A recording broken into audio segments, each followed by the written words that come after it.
Sustainable development goals internationally decide किए गए, उसमें 4 गोल्स पर्यावरण से रिलेटेड हैं। उनको प्राप्त करने के लिए अब सरकारें भी समझ गई हैं कि हम अकेले कुछ नहीं कर सकते हैं। जब तक सामान्य लोग हमारे साथ नहीं आएंगे तब तक हम ये कोई भी अभियान सफल नहीं होना है। ये सभी जानते हैं, आप सभी जानते हैं, है ना। इसीलिए हम सभी को एक साथ मीटिंग्स की आवश्यकता पड़ती है, एक साथ बैठने की आवश्यकता पड़ती है। इसके लिए क्या करना होगा? गवर्नमेंट भी अपने काम कर रही है, हमें भी अपना काम करना है। सिंपल सी बात यह है, जितने भी संसाधन है धरती पर, धरती से ही तो ले रहे हैं हम, धरती से ही तो ले रहे हैं। धरती पे हर चीज़ का एक साइकिल चलता है। जिन बच्चों ने 7th 8th 9th में पढ़ा होगा, थोड़ी साइंस पढ़ी होगी, जल चक्र होता है, कार्बन चक्र होता है, ठीक है, हर एक गैसों का चक्र होता है, हर एक तत्व का चक्र होता है। सिंपल भाषा में अगर संसाधनों के बचाने की जरूरत हम आपको समझाना चाहते हैं एक उदाहरण से। अभी हम एक कंपटीशन करते हैं, मान लीजिए, एक्सपेक्ट करिए यहाँ पे 50 लोग हैं, ठीक है, बाहर जितना खाने का आइटम लगा है, ठीक है, हम ये सभी आपको कह देते हैं आप सभी को खत्म करना है। तो 2 तरीके हैं, या तो हम एक दूसरे का ध्यान रख के खाएं, उसको शेयर करें, या तो लूट मचा दें, जो जितना तगड़ा होगा उतना खा लेगा, बाकी छूट जाएंगे। तो आज की धरती पे यही तो हो रहा है। जो इन संसाधनों को जितनी अधिक शक्ति से ले पा रहा है उतना अधिक ले रहा है, चाहे पानी हो, चाहे कोई भी संसाधन धरती का हो, मिनरल्स हो, है ना। लेकिन वो चलने वाला तो नहीं है कि बाकी जिन लोगों को नहीं मिलेगा वो विरोध करेंगे, ठीक है। अच्छा, मान लीजिए हमने बांट के खा लिया, प्रति को कितना आया? मान लीजिए 100 ग्राम मिठाई आई। अब हम दूसरा स्टेज ये कहें कि बागपत के इस मोहल्ले में जितने लोग रहने हैं उनको शेयर करना है, तो प्रति व्यक्ति तो और कम हो जाएगा ना।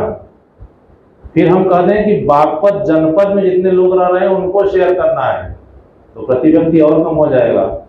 मान लीजिए ये धरती के सारे उपलब्ध संसाधन की हम बात कर रहे हैं। अब अगर हम कहते हैं आपको अगली पीढ़ी के लिए भी बचा के रखना है, तब क्या तब भी आप सब खत्म कर देंगे? क्या तब भी हम सब खत्म कर देंगे? क्या अपने घर में उपलब्ध संसाधनों को हम अपने बच्चों के लिए नहीं बचाते हैं? और फिर जब कहा जाए उससे अगली पीढ़ी के लिए भी बचा के रखना है, तब ये है इंटेंसिटी। इस समस्या की जड़ वास्तव में ये है कि हम धरती पर उपलब्ध संसाधनों को सिर्फ अपना ही मान के खर्च कर रहे हैं, और इसीलिए ये समस्या हुई है। अब दूसरे एंगल पे जाएं, लोग सोचते हैं अरे हमारे करने से क्या होगा। जैसे एक एक्शन है, शेविंग या ब्रश करते समय आप नल न चालू रखें, अक्सर हम चालू करते हैं या कोई बंद करते हैं। आप दिन में 1 लीटर पानी, 1 लीटर या आधा लीटर है, 1 लीटर पानी अगर एक व्यक्ति ने बचाया, यहाँ पर मान लीजिए इस कैंपस में कुल 100 लोग हैं, कितने लीटर हो गया? प्रतिदिन 100 लीटर। अगर बागपत जनपद के प्रत्येक व्यक्ति ने 1 लीटर बचा लिया तो कितने लीटर हो गए? प्रतिदिन की बात खत्म हो। और अगर पूरे देश की जनसंख्या ने प्रतिदिन 1 लीटर बचा दिया तो कितने लीटर पानी हो गए? आप इमेजिन करिए, एक व्यक्ति के योगदान का, सिर्फ एक एक्शन का, सिर्फ शेविंग के दौरान या ब्रश के दौरान नल को न खुला छोड़ना, सिर्फ एक एक्शन है, और 1 लीटर से ज्यादा ही पानी गिरता है। आप अगर मीजर करके देखिए, ब्रश करने के दौरान अगर आपने नल खुला छोड़ दिया, सिर्फ एक एक्शन से 75 एक्शन इसमें दिए हैं, इमेंस इम्पैक्ट है, ठीक है। तो एक एक्शन से आपके इतना फर्क पड़ता है, सिर्फ 1 लीटर से। हम 1 लीटर कैलकुलेट कर रहे हैं, आपको दिन में कितने लीटर पानी की जरूरत पड़ती है? ज्यादा से ज्यादा 100 लीटर।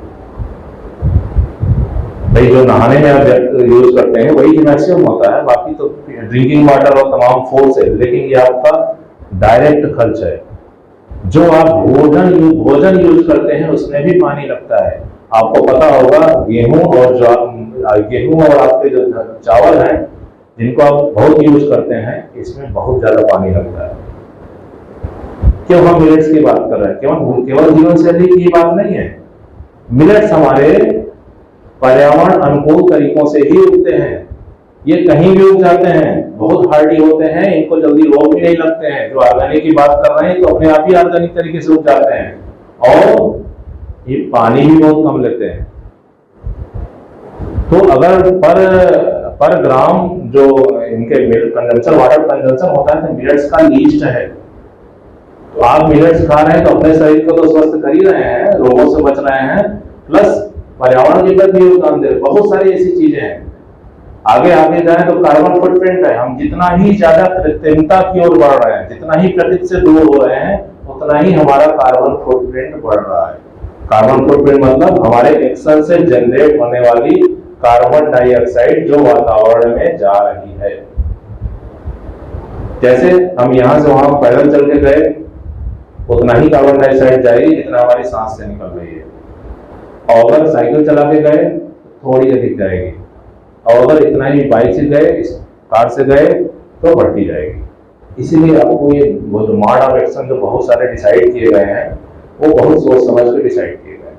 तो हमारा छोटे छोटे सहयोग से भी बहुत फर्क पड़ता है। आप सभी एक व्यक्ति नहीं है, आप सभी एक जागरूक व्यक्ति हैं जो कि आसपास 10 परिवारों को मोटिवेट कर सकते हैं, तभी यहाँ पे आप आए हैं। वरना आपके बगल के बहुत सारे लोग थे, क्यों नहीं आए? नेहरू युवा केंद्र में सभी बच्चे तो शामिल नहीं होते हैं। जो एक्टिव बच्चे होते हैं, दूसरों को इंस्पायर कर सकते हैं, वही शामिल होते हैं। आप जानते हैं कभी कभी होता है एक गांव से केवल एक बच्चा आता है, एक गांव से 2 बच्चा आता है, लेकिन he is the motivational person for that village.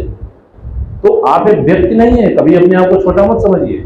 अगर आप एक अच्छा काम करते हैं तो उसका इम्पैक्ट 10 लोगों पे पड़ता है, ठीक है? और उसको आप कॉन्फिडेंटली बताते हैं कि ये काम ऐसे इसलिए कर रहे हैं, इसलिए ये फायदा होगा।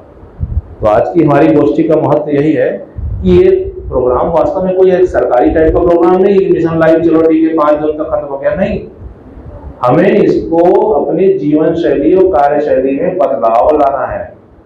तभी ये हम वही चीज है ना, तभी हम अपने बच्चों के लिए सही वातावरण, सही भोजन और सही हवा दे पाएंगे, वरना ये सब खत्म होने जाने वाला है।